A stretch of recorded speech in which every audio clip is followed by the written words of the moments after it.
विश्वासाची 26 वर्ष, लाखो सुखी दाम्पत्य. डाउनलोड करा मराठी मॅट्रिमनी. देशाच्या 70% भागातनं मान्सूनचे ढग गायब. महाराष्ट्रासह 7 राज्यांमध्ये पुढचे 5 दिवस पाऊस नाही. आज बहुतांश भागात पावसाची उघडीप. रायगडच्या पेडमधील गणेश मूर्तींच्या कारखान्यांना पुराचा फटका. हमरापूर विभागात सर्वाधिक नुकसान. गणेश मूर्ती कारखान्यांमध्ये पुराचं पाणी शिरलं. शासनानं तातडीनं पंचनामे करून आर्थिक मदत देण्याची मागणी. सिंधुदुर्गाच्या जांभवडे खोचरेवाडीमध्ये गड नदीवरील पूल खचला. पूल खचल्यामुळे 100 लोकवस्तीचा संपर्क तुटला. प्रशासनानं याकडे दुर्लक्ष होत असल्याचा ग्रामस्थांचा आरोप. पालघरच्या तांदुळवाडी गडावरती मुसळधार पावसामुळे मोठं भूस्खलन. शेकडो झाडं कोसळली असून गडाकडे जाणारी एक महत्वाची पायवाट मातीखाली काढली गेली. धोका कायम असल्यामुळे नागरिकांनी भूस्खलन झालेल्या भागात जाणं टाळावं, प्रशासनाचं आवाहन. अतिवृष्टीमुळे मुळशीतील घोटावडे, रिहे, कोळवणमध्ये पिकांचं मोठं नुकसान. राष्ट्रवादीचे आमदार शंकर मांडेकरांकडून नुकसानग्रस्त भागाची पाहणी. पंचनामे करून नुकसानग्रस्तांना तातडीनं मदत मिळवून देण्याचे निर्देश.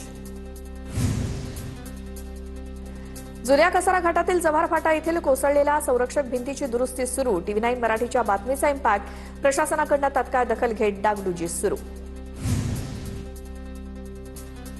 जळगावच्या ममुराबादमध्ये पाण्याअभावी सोयाबीन आणि उडदाची पिकं जळून गेली. तर कपाशीचं पीक वाचवण्यासाठी शेतकऱ्यांवरती पिकांना हातानं पाणी देण्याची वेळ. बळीराजा हवालदिल. पाऊस लांबल्यामुळे चंद्रपूर जिल्ह्यात भात लागवड रखडली. शेतकऱ्यांना दमदार पावसाची प्रतीक्षा. जिल्ह्यात यंदा खरीप हंगामासाठी 4,63,000 हेक्टर क्षेत्र नियोजित. 2,53,000 हेक्टरवरती कापूस, सोयाबीन आणि तूर पिकांची पेरणी. मराठवाड्यात पावसाचा खंड पडल्यामुळे शंखी, गोगलगाय आणि वाणूचा प्रादुर्भाव वाढला. कोवळी पिकं खराब होत असल्यामुळे शेतकरी चिंतेत. या किडींवरती नियंत्रणासाठी मीठ, चुना आणि योग्य औषधांचा सामूहिक वापर करण्यास कृषी तज्ज्ञांचा सल्ला. वाशिम जिल्ह्यातील वारा जहांगीर परिसरातील कांदा उत्पादकांमध्ये समाधानाचं वातावरण. कांद्याला प्रति क्विंटल सुमारे 2,500 रुपयांपर्यंतचा भाव. वाढलेल्या दराचा फायदा घेण्यासाठी शेतकऱ्यांकडून टप्प्याटप्प्यानं कांद्याची विक्री. वर्ध्यात सोयाबीन बियाणं न उगवल्याच्या 242 तक्रारी. देवळीमध्ये सर्वाधिक 143 तक्रारी. बियाणांची उगवण क्षमता कमी असलेल्या कंपन्यांवरती गुन्हे दाखल करा. आमदार राजेश बकान यांच्या सूचना. 15 जुलैपर्यंत शेतकऱ्यांना नवीन बियाणं उपलब्ध करून देण्याचं आश्वासन. नंदुरबारमध्ये खरीपातील 14 पिकांना प्रधानमंत्री पीक विम्याचं संरक्षण मिळणार. शेतकऱ्यांना 31 जुलैपर्यंत अर्ज करता येणार. शेतकऱ्यांनी मुदतीपूर्वी अर्ज करण्याचं कृषी विभागाचं आवाहन. अमरावतीमध्ये बियाणं विक्री करणाऱ्या बुस्टर कंपनी विरोधात गुन्हा दाखल. सोयाबीनचे 7 नमुने अप्रमाणित ठरले. 500हून अधिक शेतकऱ्यांनी तक्रारी केल्या होत्या. शेतकऱ्यांच्या तक्रारीनंतर कृषी विभागाकडून पोलिसात तक्रार. अकोल्यात निकृष्ट सोयाबीन बियाणं प्रकरणी बुस्टर आणि रवी सीड्स या 2 कंपन्यांविरोधात गुन्हे दाखल. प्रयोगशाळेच्या प्राथमिक अहवालात बियाणांचा दर्जा निकृष्ट आढळल्यानंतर ही कारवाई.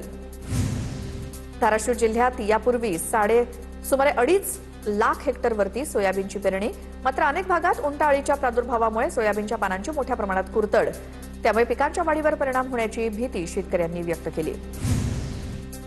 पावसाअभावी नंदुरबार जिल्ह्यात खरीप हंगामाच्या पेरण्या रखडल्या. 36 पैकी 19 महसूल मंडळात 50 मिलीमीटरपेक्षाही कमी पाऊस पडल्यामुळे बळीराजा चिंतेत. शेतकऱ्यांपुढे पिकं जगवण्याचं आव्हान. रत्नागिरीमध्ये गेल्या 4 दिवसांपासून शहरी आणि ग्रामीण भागात पावसाचं प्रमाण कमी. पाऊस नसल्यामुळे नद्यांच्या पाणी पातळीत घट. जूनपासून आजपर्यंत केवळ 39%च पाऊस. पुण्याच्या शिरूरमध्ये युरियाचा तुटवडा निर्माण झाल्यामुळे शेतकऱ्यांना मनस्ताप. कृषी सेवा केंद्रावरती युरिया खतासाठी शेतकऱ्यांची गर्दी. युरिया खत न मिळाल्यामुळे रात्री उशिरापर्यंत शेतकरी ताटकळत. नंदुरबारमध्ये पावसाअभावी भाजीपाल्याचे दर गगनाला भिडले. भाजीपाल्याची आवक घटल्यामुळे टोमॅटो 80 रुपये तर मिरची 100 रुपयांवर. गुजरात आणि मध्य प्रदेशात मोठी निर्यात. स्थानिक बाजारात भाजीपाल्याचा तुटवडा. महिला शेतकऱ्यांना कायदेशीर हक्क देणारं विधेयक मंजूर झाल्यानंतर इंदापुरात कृषीमंत्री दत्तात्रय भरणेंचा महिलांच्या वतीनं सत्कार.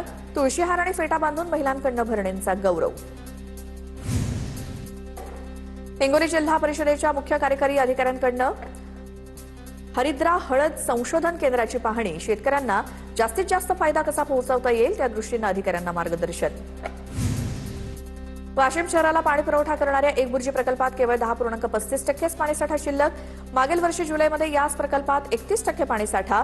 अद्यापही दमदार पाऊस होण्याची प्रतीक्षा. पाणलोट क्षेत्रातील मुसळधार पावसामुळे भंडारदरा धरणाच्या पाणी पातळीत वाढ. भंडारदरा धरण तब्बल 70% भरल्यामुळे शेतकऱ्यांमध्ये समाधान आणि आनंदाचं वातावरण. धुळे जिल्ह्यात 4 दिवसांच्या पावसामुळे प्रकल्पामधील जलसाठ्यात 4% वाढ. सध्या 12 मध्यम आणि 47 लघु प्रकल्पांमध्ये 36% पाणीसाठा. मात्र शेतकऱ्यांना अजूनही दमदार पावसाची प्रतीक्षा.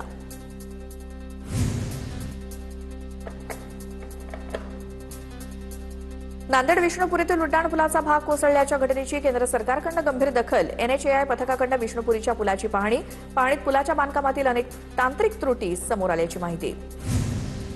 बुलढाण्यात समाधानकारक पावसामुळे गारवा निर्माण. जिल्ह्यातील सह्याद्रीच्या अजिंठा पर्वतरांगांनी जणू हिरवा शालू पांघरल्याचं चित्र. निसर्गाचं हे विलोभनीय रूप पाहण्यासाठी पर्यटकांची गर्दी. नाशिकच्या येवल्यात मोरांकडनं मका, सोयाबीन आणि मूग पिकाच्या कोंबांची नासधूस. मात्र बियाणांवरील रासायनिक प्रक्रियेमुळे मोरांना विषबाधा होण्याची भीती. शेतकरी चिंतेत. लातूर जिल्ह्यात पाणी टंचाई सदृश्य परिस्थिती कायम. मांजरा नदीसोबतच नदीवरती बांधण्यात आलेले बंधारे कोरडे. मांजरा धरणातील पाणी केवळ पाणीपुरवठ्याच्या योजनेसाठी आरक्षित. तर परिस्थिती कायम राहिल्यास जनजीवन विस्कळीत होण्याची शक्यता.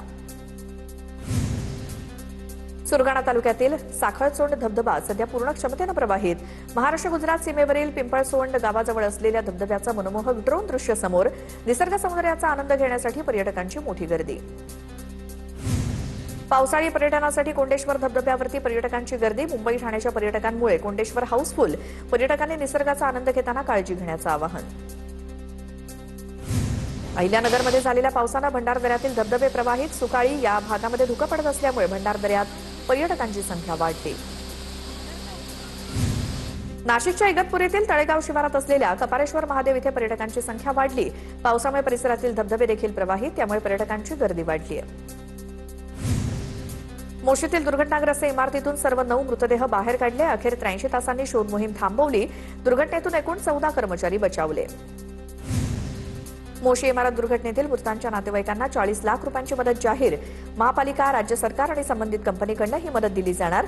पीडितांच्या मुलांच्या शिक्षणाची जबाबदारी कंपनी घेणार. मोशी कचरा डेपोतील दुर्घटनेमुळे शहरातील कचरा संकलन ठप्प. रस्त्यावरती कचरा साचल्यामुळे शहरात नव्या डेपोची तीव्र गरज. भविष्यात अशा दुर्घटना टाळण्यासाठी कडक नियमावली लागू करण्याची नागरिकांची मागणी. संत ज्ञानेश्वर महाराजांचे बंधू संत सोपान महाराजांची पालखी सासवडहून पंढरपूरच्या दिशेनं मार्गस्थ. पालखी रथाला आकर्षक फुलांची सजावट. पालखी रथाच्या दर्शनासाठी भाविकांची मोठी गर्दी. संत ज्ञानेश्वर महाराजांच्या पालखीचा पुण्याच्या सासवडमध्ये मुक्काम. पुणे ते सासवड दिवेघाटातून लांब पल्ल्याचा आणि अवघड टप्पा पार केल्यानंतर पालखी सोहळा काल आणि आज सासवडमध्ये मुक्कामी. 40 गावातून 3000हून अधिक वारकरी विशेष रेल्वेनं पंढरपूरकडे रवाना. टाळ मृदुंग अभंगाच्या गजरात भक्तिमय वातावरण. सलग 6व्या दिवशी आमदार मंगेश चव्हाण यांच्याकडनं विशेष रेल्वेचं नियोजन.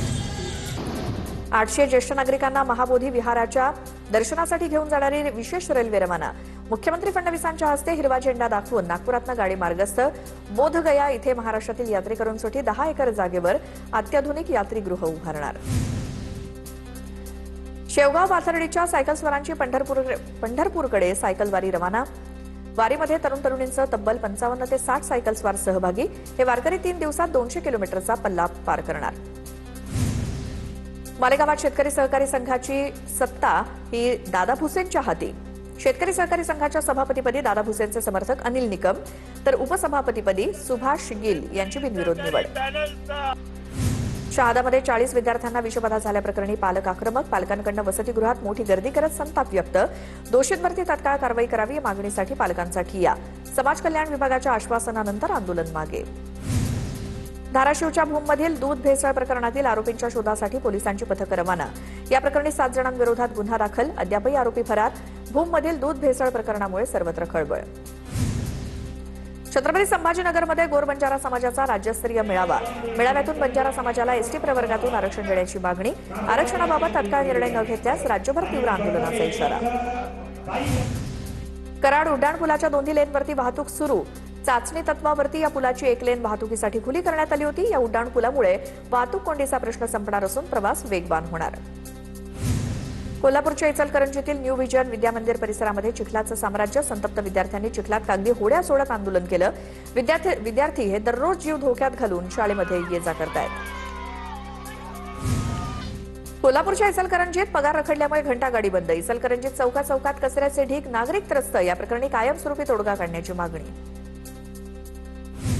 कोल्हापूरच्या इचलकरंजीत विजेचा धक्का लागून महिलेचा दुर्दैवी मृत्यू. पाणी आल्यानंतर मोटर लावताना मोटरीचा इलेक्ट्रिक शॉक लागून दुर्दैवी मृत्यू. या घटनेची शिवाजीनगर पोलीस ठाण्यात नोंद. धुळ्याच्या पिंपळनेरमध्ये रेशन दुकान फोडून गव्हाचे कट्टे लंपास. अवघ्या काही तासात पोलिसांकडून चोरट्यांना अटक. या प्रकरणी पोलिसांकडून अधिक तपास सुरू. विश्वासाची 26 वर्ष, लाखो सुखी दाम्पत्य. डाउनलोड करा मराठी मॅट्रिमनी.